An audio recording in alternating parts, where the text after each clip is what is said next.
प्रस्तुति असक इजोत बाइबल के किताब के अध्ययन अछि जे अहाँ के एक सुयोग्य मार्ग में आगा बढ़ावे में मार्गदर्शन दऽ रहल छथि आ परमेश्वर के समानता में जीवन जिय के लेल मदद करै छथि। यूहन्ना 1:12 में हमरा बता रहल छथिन, मुदा जे सब हुनका ग्रहण कयलथि हुनका परमेश्वर के संतान होबा के अधिकार सेहो भेटलनि, अर्थात हुनका जे नाम पर विश्वास राखै छथि। कृपया देखू, सुनू, जाहिसँ अहाँ एक सच्चा जीवन जियक प्रयास करू।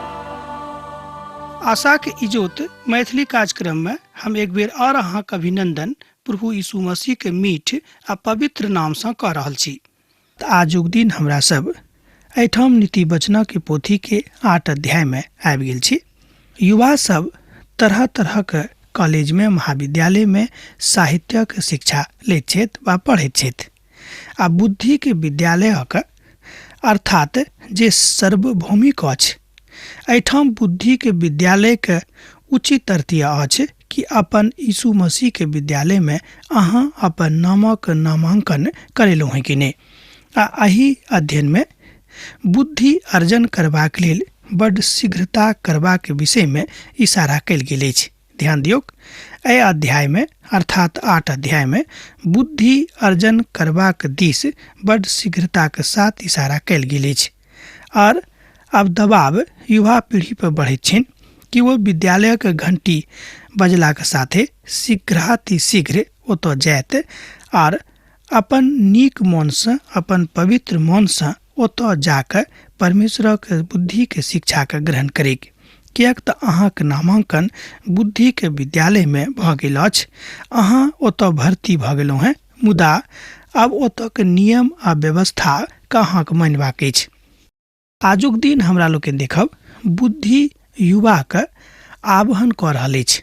एठाम ध्यान दियौ, कोना बतायल गेल अछि कि बुद्धि युवा पीढ़ी के आह्वान कऽ रहल अछि, अर्थात परमेश्वरक बुद्धि अहाँके सोर पाड़ि कऽ अपन विद्यालय में नामांकन लेबाक लेल, भर्ती होबाक लेल आह्वान कऽ रहल अछि। कि बुद्धि नहि सोर पाड़ैत अछि? एहि तरह हमरा लोकनि एहिठाम पहिल पद में देखैत छी कि बुद्धि सोर नहि पाड़ैत अछि, कि समझ ऊँच शब्द सँ नहि बाजित अछि। अब युवा अपन बातक लऽ कऽ बुद्धि के पाठशाला में प्रवेश करबाक लेल आबि रहल छथि। विश्वास करू, किछु पंथ और किछु परंपरा बदलैक मुदा बदलैत रहैत अछि। कियाक तऽ हमरा लोकनि जानैत छी कि जहिया सँ ई संसार बनल अछि, एहिठाम परंपरा आ तरह तरह के बात आ तरह तरह के गतिविधि बदलैत रहैत अछि, मुदा परमेश्वर सब दिन आ सब काल में एके समान छथि। संस्था बनैत अछि आ संस्था बंद भऽ जाइत अछि, परंपरा बनैत अछि, परंपरा बिगड़ैत अछि, मुदा परमेश्वरक वचन सब काल में सब दिन एके समान अछि। तैं एहिठाम टीकाकार साहब कहैत छथिन कि परमेश्वर युवा पीढ़ी के सोर पाड़ि रहल छथि, आह्वान कऽ रहल छथि कि अहाँ सब आबि कऽ बुद्धि के विद्यालय में स्वयं के भर्ती कऽ लिअ। ओ तऽ ऊँच स्थान पर बाटक एक दिस ओहि तिरमोहनी के बाट पर ठाढ़ छथि। फाटकक लग नगरी में मोहनी पर और वही द्वारी पर ऊँच स्वर में उच्च करैत अछि। एहिठाम हमरा लोकनि देखैत छी कि हे मनुख, हम अहाँके सोर पाड़ैत छी आर हम कथा सब मनुखक लेल अछि। एहिठाम हमरा लोकनि 2 पद सँ लऽ कऽ 4 पद में देखैत छी कि परमेश्वर आह्वान कऽ रहल छथि कि हम तऽ ठाढ़ भऽ कऽ ऊँच सुर सँ सोर पाड़ि रहलहुँ हैं कि अहाँ हमरा लग चलि, कियाक तऽ हम जानैत छी अहाँके हमर जरूरत अछि। अब हमरा सब एहि बातक जहन सीख रहलहुँ हैं तऽ ई बातक के बुझबाक प्रयास कऽ रहल छी जे हमरा सभक बुद्धि के विद्यालय में जेबाक अछि, मुदा सही अर्थ में तऽ बुद्धि प्रभु यीशु मसीह के तरफ से प्राप्त होइत अछि। एकर मतलब ई नहीं भेलै कि अहाँ विद्यालय नहीं जाउ जतऽ अहाँके माता पिता अहाँके नामांकन करौने छथि। एहिठाम एहि रीति से बतायल गेल अछि, हे भोला बालक लोक चतुराई के शिक्षक, और हे एहिठाम मूर्ख सब अपन मन में बुझ लिअ। एहि तरह हमरा लोकनि देखैत छी कि जे केओ परमेश्वर के बुद्धि से बचबा के प्रयास करैत छथि, जे हम ग्रहण नहीं करी, हुनका लेल बतावल गेल छनि कि अहाँ बेसी चतुराई नहि सीखू, अहाँ अपन प्रभुके शरणमे आबि जाउ, किएक तो जानैत छथि कि अहाँके हुनक जरूरत छनि। कि अहाँ ओहि बातक स्वीकार करबाक लेल तैयार छी? एहि बातक सिखबाक लेल अहाँके बुझबाक अछि अहाँक लग आबि रहल अछि। समस्या तऽ अछि जे अहाँ उद्धार नहि पेलहुँ हेँ। ध्यान दियौ, अहाँके लग एकटा समस्या तऽ अछि जे अहाँ अखन धरि उद्धार नहि पेलहुँ हेँ। मुदा यीशु आह्वान कऽ रहल छथि कि अहाँ उद्धार पाबि कऽ हुनक विद्यालयमे सम्मिलित भऽ जाउ। समस्या तऽ अछि जे बुद्धिके समकक्ष परिष्कृत करबाक लेल बुद्धिके उद्धारक बाटक दिस बुझबाक उपकरण अछि, तकर उत्कंठ विधाके अहाँके सीख कऽ अपन परमेश्वरक शरणमे अयबाक अछि। एहि समस्याके समाधान स्वयं पिता परमेश्वर कऽ सकैत छथि। सुनि, किएक तऽ हम उत्तम कथाके बाजब आ जहन मुख खोलब तहन ओहिसँ सोझ कथा निकसतैक। एहि बातक अहाँ पद 6 में देखै छी। ओ एहि तरह कहै छथि कि सुनू, किएक तऽ हम उत्तम कथाके बाजब आ जहन मुख खोलब तहन ओहिसँ सोझ कथा निकसतैक। एहिठाम बड्ड स्पष्ट तस्वीर अछि, किएक तऽ हमरासँ सत्यक बातक बखान होइत दुष्टताक बातसँ हमरा घिन आबैत अछि। एहिठाम परमेश्वरक गान इएह अछि, परमेश्वरक बुद्धि इएह अछि कि ओ कहैत छथिन कि दुष्टताक बात तऽ हम नहीं सीख सकलहुँ हैं, दुष्टताक साथ हम अपन जिंदगीके नहीं बिता सकलहुँ हैं, किएक तऽ दुष्टता हमरा पसंद नहीं अछि। हमरा मुखक सबटा कथा धर्मक हैत अछि, ओहिमे सँ कोनो उलटफेर करयवला कथा नहीं निकसैत अछि। एक बेर आर देखियौ हमरा संगे पद 8 के कि हमरा मुखक सबटा कथा धर्मक होइत अछि, ओहिमे सँ कोनो उलटफेर करयवला कथा नहीं सिखसैत अछि। परमेश्वर कहियो उलटफेर करयवला कथाके अपन मुखसँ नहीं निकासैत छथि। बहुत लोक पवित्र बाइबिलमे किछु कमी देखैत छथिन और एहि विषय पर कथा करैत छथि। बहुत पोथी सेहो एहि विषय पर बा एना कहियो एहि विषय वस्तु पर लिखल गेल अछि, अर्थात बाइबिलक त्रुटि और समस्याके ऊपर लिखल गेल छै। पवित्र बाइबिलमे समस्या तऽ अछि। आरंभ जहन पवित्र बाइबिलक पढ़नाइ अहाँ करबै तहने अहाँ बुझि सकैत छी कि पवित्र पोथी बाइबिलमे की सब बात आ कोन कोन गूढ़ तत्वके लऽ कऽ लिखल गेल छै। हमरा बड्ड समस्या नजर आबैत छल, मुदा परमेश्वरक वचनमे कोनो समस्या नहीं अछि। एक बेर ध्यान दियौ कि पवित्र पोथी बाइबिल हुनका लेल समस्याक पोथी भऽ सकैत अछि जे परमेश्वर पर विश्वास नहीं राखैत छथि आ जिन्हक मन एहि संसारिक ज्ञानमे लागल छनि आ संसारिक ज्ञानक ओ पैघ वस्तु बुझैत छथि। हुनका लेल पवित्र पोथी बाइबिल एकटा समस्याक पोथी भऽ सकैत छै। मुदा जे केओ अपन मोनसँ अपन प्रभुके हृदयमे ग्रहण कयने छथि, प्रभुके मोन हुनकामे आबि गेल छनि, तहन हुनका लग ई पोथी समस्याक पोथी नहि, हुनका लग ई पोथी महान शांति दियवला, महान कृपालु, महान दयालु आ सबसँ पैघ आ सुन्दर अछि। किएक तऽ एहिठाम जतेक बात लिखल गेल अछि ओ सबटा बात जीवित अछि। तैं पवित्र पोथी बाइबिलके जीवित वचन कहल गेल अछि। समझ बुझबाक लेल ई सबटा सहज और ज्ञानक प्राप्ति करयवलाके लेल ई सब बड़ सरल अछि। एहिठाम पवित्र पोथी बाइबिलमे लिखल गेल अछि कि जे समझ राखैत छथि हुनका लेल ई सहज अछि, आ जे ज्ञान प्राप्तिके इच्छा राखैत छथि हुनका लेल ई सबटा सरल वस्तु भऽ जाइत अछि।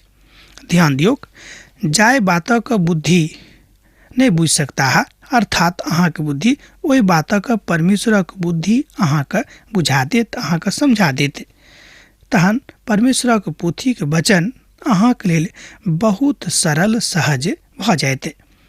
धन्यवाद दियौन प्रभुके कि जँ अहाँ एहि बातक सिखबाक प्रयास करैत छी। ज्ञानक शक्ति कुशाग्र बुद्धि आ बहुत लोकक बातसँ हटि सकैत छै। ई समाद बड्ड सरल अछि आ ई बात बड्ड सरल सेहो अछि, बड्ड वर्णित बखान सेहो अछि। यह बात हमरा सबके सिखबाक अछि। ई बात बड्ड रुचिकर अछि जे मनुख जाय बातक बड्ड गंभीर आ रुचिकर बताबैत छथि ओ बड्ड महत्वपूर्ण तऽ नहि अछि। आ जहन ओहि विद्यालयक हम बड़ गंभीरतासँ जनबाके प्रयास केलहुँ हेँ, ओतऽ और युवा सब देखलनि जे ओहिमे कोनो तरहक समस्या नहि थिक, जतऽ मसीह अहाँके लेल ठाढ़ छथि, जे बुद्धिके सबसँ पैघ स्तंभ छथि। प्रभु यीशु मसीह बुद्धिके सबसँ मजबूत स्तंभ छथि। ओ अहाँके बता रहल छथि कि अहाँके की करबाक अछि। मुदा अहाँ हुनका विद्यालयमे स्वयंके सम्मिलित कऽ लियौ, किएक तऽ हुनक विद्यालय बुद्धिके विद्यालय छनि। हमरा लोकनि पछिला अध्यायमे देखलहुँ हैं, अध्ययन करबाक कालमे, कि लोक गलत स्त्रीके संगतिमे पड़ि कऽ स्वयंके नाश कऽ दैत छथि आ हुनक नैतिक जिन्दगीके पतन भऽ जाइत छनि। तैँ एहि पोथीमे एहि बातक बतायल गेल अछि कि अहाँके परमेश्वरक विद्यालयमे सम्मिलित होयबाक जरूरत अछि। हमरा सब एहि बातक देखैत छी पवित्र पोथी बाइबिलमे बेर बेर जोर दऽ कऽ बतायल गेल अछि। ई बातक अहाँ एहि रीति बुझि सकलहुँ हैं कि जेना मूसाके परमेश्वरसँ कनेक दर्शन भेल रहनि, एक क्षणक लेल हुनक इजोतक ओ देखने छलाह, तहन हुनक मुखार वृन्द चमकऽ लागैत रहनि। आ जहन चमकऽ लागलनि तहन ओ अपना मुखक ऊपर एकटा कपड़ा धऽ देने रहथि, जाहिसँ जे केओ अचानक हुनका लग आबिके ओ हुनक मुखक चमकके सन्मुखमे नहि टिक सकैत रहथि। एहिठाम हमरा लोकनि देखैत छी कि परमेश्वरके एक क्षणक झलक हुनका एहि तरहसँ इजोतमय कऽ देने रहैक। परमेश्वरक ज्ञान अहूँके इजोतमय कऽ देत। यह प्रभुके इच्छा छनि जे अहाँ इजोतसँ भरि जाउ, अहाँ ज्ञानसँ भरि जाउ, और अहाँके परिवार अहाँके कारणे महान शान्तिके अनुभूति करेके। दोसर कुरिन्थियों पोथी तकर 3 अध्याय 13 आ 14 पदमे एही विषय पर बतायल गेल अछि, जे इजोतक ओतऽ बतायल गेल अछि, इजोतक ओतऽ आनल गेल अछि। और मूसाके जकाँ नहि, जे अपन मुखक पर्दा देने रहथि, जाहिसँ इसराइली ओहि घटवाला पर, ओहि अर्थात ओहि घटनावाला वस्तुके स्थानक अंतरसँ देख पाबेके। हमरा सबके एहि तरहक कुमति नहि, मुदा हमरा सभक अपन परमेश्वरसँ, अपन उद्धारकर्तासँ सुमति मांगबाक जरूरत अछि। मुदा हुनक मन एहि रीतिसँ ओतऽ लागल छनि, कतऽ तऽ अपन जवानीके अवस्थामे खराब स्त्रीके संगतिमे, तहन हुनक हृदय ओहिठामसँ नहि हटैत छनि। वह पर्दा जे हुनका मुख पर पड़ल छनि, अर्थात ज्ञान रूपी मुख पर पड़ल छनि, ज्ञान रूपी आँखि पर पड़ल छनि, वह पर्दा हुनका बर्बाद कऽ दैत अछि। तमसायब नहि, किएक तऽ युवावस्थामे, जवानीके अवस्थामे एहि तरहक गलती लोक करैत छथि। बहुत लोक एही बातक साक्षी दैत छथिन, जहन हुनक मुखक ई पर्दा प्रभु यीशु मसीहके ज्ञानसँ हटि जाइत अछि। जहन अहाँ प्रभु यीशु मसीहके विद्यालयमे स्वयंके सम्मिलित कऽ लैत छी। दोसर कुरिन्थियों पोथी तकर 3 अध्याय आ 15 आ 16 पद सेहो एही बातक कहैत अछि। जँ अहाँके लग पवित्र पोथी अछि तऽ अहाँ पढ़ि कऽ एहि बातक सत्यापन कऽ सकलहुँ हैं, नहि तऽ बादमे देख लेब। और आजुक दिन धरि जहिया कहियो मूसाके पोथी पढ़ल जाइत अछि तऽ हुनक हृदय पर पर्दा पड़ल रहैत अछि। मुदा जहिया कहियो हुनक हृदय प्रभुके दिस फिरतैक तहन ओ पर्दा उठि जैतैक। एहि बातक अहाँ एहिठाम देख सकैत छी। दोसर कुरिन्थियों पोथी तकर 3 अध्याय 15 आ 16 पद। अर्थ भेल, जहन हुनका अर्थात हुनक मनक परमेश्वरक दिस फिरतनि, यीशुके दिस फिरतनि, तहन हुनक मुखक पर्दा हटि जेतनि, किएक तऽ हुनका मुखक ऊपर शैतानक पर्दा पड़ल छनि। शैतान अपन पर्दा ओतऽ राखि कऽ मनुखके कमजोर कऽ देने छै। आ हमरा सब ओते जेबाक अछि जतऽ प्रभु यीशु मसीह अखन रहैत छथिन। ध्यान दियौ, हमरा सबके ओते जेबाक अछि जतऽ प्रभु यीशु मसीह रहैत छथि। समस्या तऽ एहि संसारमे बहुत अछि। एहन केओ नहि छथि जिनका लग समस्या नहि छनि। जँ केओ बजताह कि हमरा लग समस्या नहि अछि, तऽ हम इएह कहबनि कि ओ मनुख झूठ बाजैत छथि, ओ मनुख मिथ्या गप मारि रहल छथि। अहाँके खुश करबाक लेल कि देखियौ, हिनका लग कोनो तरहक समस्या नहि छनि। पैघसँ पैघ लोग, धनिकसँ धनिक लोग, विद्वानसँ विद्वान लोग, जतेक लोग एहि संसारमे छथि, हुनका जिन्दगीमे कोनो ने कोनो तरहक समस्या पड़ल छनि। आ बहुत समस्या बहुत लोकक सेहो छनि। अद्भुत घटना मुदा तहन घटित अछि जहन प्रभु यीशु मसीह हुनका जिंदगी में अपन कदम बढ़ाबैत छथिन। प्रभु में ओहि कथा के अहाँ बड़ प्रसन्न कऽ सकैत छी, अर्थात ओहि मनुख के अहाँ बड़ प्रसन्न कऽ सकैत छी जे मनुख समस्या में घिरल छथि। समस्या में घिरलाक बाद, समस्या में पड़लाक बाद, दुखक मध्य में ठाढ़ भेलाक बाद मनुख स्वयं के बड़ कमजोर बुझनाइ आरंभ कऽ दै छै। ई बात बड़ सहज सामान्य सेहो अछि, किएक तऽ मनुख तऽ माठे से बनल छथि, ओ बड़ कमजोर छथि आ हुनका अंदर में एहि तरहक भाव आ एहि तरहक वेदनाक औनाइ सामान्य बात अछि। मुदा जँ प्रभु यीशु मसीह के सोनित सँ अहाँ स्वयं के पवित्र करैत छी तऽ ई घटना अहाँके जिंदगी में जँ घटबो करत तऽ अहाँके परेशानी नहि हैत, किएक तऽ परमेश्वर अहाँके हियाव देत आ परमेश्वर अहाँके संगे ठाढ़ रहत, तहन अहाँके ओहि घटना से, ओहि तकलीफ से कोनो हानि नहीं हैत। यह बात प्रभु यीशु मसीह के विद्यालय में सम्मिलित भेला के बाद, बुद्धि के विद्यालय में सम्मिलित भेला के बाद अहाँके जिंदगी में घटत। बिनु परमेश्वरक वचनक पढ़ने मनुख किछ कथा के नहीं बाजि सकैत छथि। एक बेर आर ध्यान दियौ कि बिनु परमेश्वरक वचनक पढ़ने, मनन करने मनुख किछ कथा के नहीं बाजि सकैत छथि आर कोनो बातक नहीं सीख सकैत छथि।